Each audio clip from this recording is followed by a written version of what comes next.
why is everyone playing Rocketbelt? Why is Chovy building Rocketbelt? So let's break it down. Let's end this discussion here once and forever. There is a few key reasons. Let's start with the first one, guys. Let's go to Protobelt. If we go to this item to begin with, what we identify is that the cost is $26.50. And I want you to look at the stats that it gives, right? It is 120% gold efficient, excluding the active, okay? Yeah. We're going to talk about this active later. But excluding the active, this item is already insanely gold efficient. And if we compare this to the item, for example, Cosmic Drive, which is one of the older, really cost-efficient items, look at the stats, right? 70, 25, 350. 70, 20, 300. It's almost the same, but it's now just cheaper, right? So the gold value of Hextech Rocketbelt is really, really, really insane to begin with if you just want the stats. The other thing is the money value, okay? So an item that is $26.50 compared to 3,000 gold, there's a massive difference maker in this because completed items are insanely valuable because of the fact that if you complete an item earlier, you can start working on your next item faster. So you will reach your Rabadon's death cap or your next spike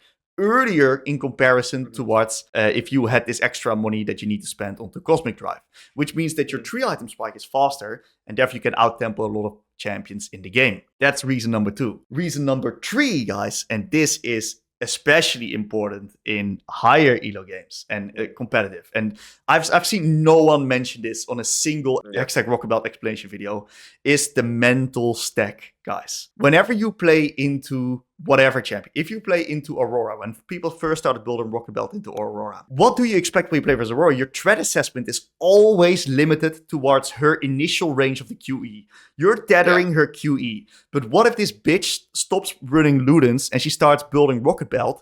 Now, she has this tiny extra range, which you haven't calculated in your head yet. She gets in that range with Rocketbelt, you die, while otherwise you don't die. And this is why Chovy's building it, because he is catching people off guard with the Rocketbelt. I remember I played against Challenger Aurora when I was on my Challenger climb early this year. And this guy was extremely good in lane. He hit Rocketbelt, and I thought I was safe. And it was the first time I played first Rocketbelt Aurora.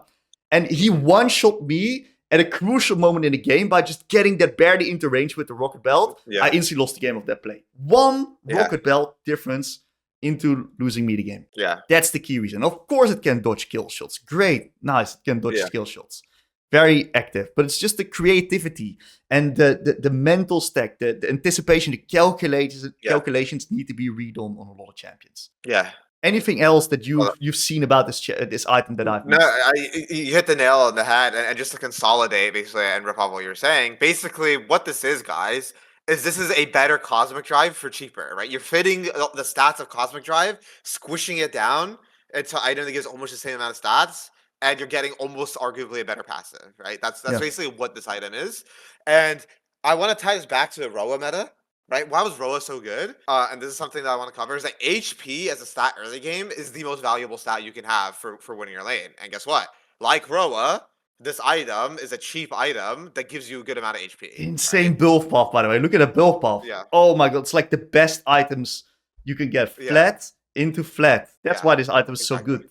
So the components that make it up are very, very strong. And like Tim said, the mental stack overload, but also the threat of having it up makes it really hard for traditional matchups to thrive. Like, I want to look at it from Yone's perspective. If I play Yone and I got my Bora, and I'm like, okay, I'm ready to Q3 him, and then do a long trade. What happens if let's just take like Aurora, right? Like, what happens if Aurora proto belts my Q3 and then W's me and spaces me and QEs me? So the fact that she has an extra dash means I can never go in, right? Because I cannot hit her if she proto belts it, right? And so that's what makes this item so insane, right? It's just, it has basically everything besides mana. But a lot of champs like Liz and Aurora, if you have good mana management, don't need mana. Otherwise, mages can build it second, right? And you can use it. You can utilize it second. Yeah, and that's also a really good reason of why this item was less built last year. And we see that the resurgence of mana-less starts is because of the reset times, the home guards, right? You can just fucking nuke the wave and reset. You don't need to stay in the lane all the time because you have no mana issues, because you can just reset all the time, right? That's why we see these items pop up as well.